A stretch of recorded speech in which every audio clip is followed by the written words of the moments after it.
There's a primal satisfaction in destruction.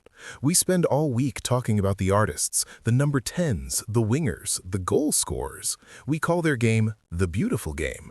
But for 90 minutes, there is a group of men whose only job is to take that beauty and strangle it. They're the gatekeepers, the villains, the spoilers. But to them, the scoreboard doesn't matter as much as the zero next to the opponent's name, the clean sheet. It is not just a statistic, it is a psychological state of dominance. It is the declaration that no matter what you tried, no matter how much you spent, and no matter how fast you ran, today you could not pass. To understand the psychology of a clean sheet, we first have to understand fear. Great defending usually begins with a message. In the first 5 or 10 minutes of a match, you will often see a defender make a challenge that is slightly too hard, slightly too late. This isn't an accident, it is a calculation. It is the psychological battle line being drawn in the grass. The defender is asking the attacker a question. Are you willing to pay the price to score a goal today? Watch the body language immediately after the challenge.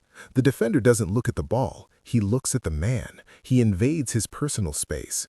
In the modern game, where attackers are protected by VAR and strict referees, this aura is the only weapon left. If you can make the striker worry about his ankles, he stops worrying about the goal. That hesitation, that split second of doubt is where the clean sheet is won. But aggression is the easy part. The true weight of the clean sheet comes from the burden of perfection. Think about the unfair mathematics of football.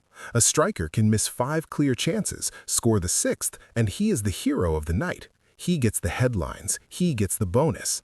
A goalkeeper or a center back can play 89 minutes of flawless football. They can win every header, intercept every pass, and marshal the line perfectly. But if they lose focus for 1 single second in the 90th minute, they're the villain. This creates a unique psychological pressure that only defenders understand. It is a state of hypervigilance. You cannot switch off. You cannot admire a pass. While the midfielder might be thinking about creating a chance, the defender is constantly running a disaster simulation in his head. If he loses the ball, where is the runner? If he slips, who is covering the space? If you watch the eyes of the best defenders, they are never still. They are constantly scanning, looking over their shoulders, checking the blind spots. The mental fatigue of a clean sheet is often heavier than the physical fatigue. When the whistle blows, they don't celebrate because they won. They celebrate because the anxiety is finally over. We cannot talk about the art of defending without talking about the dark arts. To keep a clean sheet, you often have to leave your morality at the door. This is the side of the game that purists hate, but winners understand. It's the tactical foul to stop a counterattack. It's standing on a striker's toes during a corner kick to ruin his jump.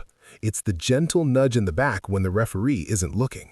This isn't sporting, this is cynicism, but it is necessary. A clean sheet often requires a defender to be the adult in the room, to recognize that the team is vulnerable, and to stop the play by any means necessary. The legendary defenders of the past understood that it is better to take a yellow card than to concede a goal. They viewed the rules not as boundaries, but as tools to be manipulated. In the psychology of the clean sheet, the end always justifies the means. Finally, we have to look at the collective mind. A striker can win a game on his own individual brilliance, a solo run, a long-range shot, but a defender can never keep a clean sheet alone.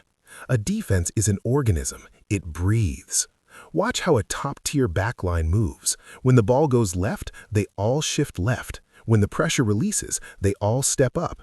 It is a synchronized dance performed by 4 or 5 individuals sharing one brain.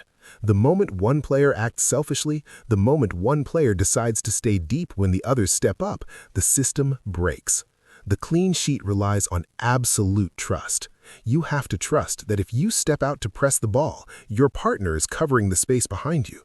If that trust flickers for even a moment, the gap opens and the goal is conceded. We live in an era that is obsessed with statistics, XG, and highlight reels. We want to be entertained, but there is a cold, stark beauty in the zero. The clean sheet is the ultimate badge of honor. It is the defender's hat trick. It signifies that for 90 minutes, order triumphed over chaos. Discipline triumphed over flair, and the collective triumphed over the individual. So the next time you watch a match, don't just look for the goals. Watch the struggle, watch the communication, watch the desperate blocks and the cynical fouls. Because while scoring goals wins you games, it is the psychology of the clean sheet that wins you titles. Thanks for watching.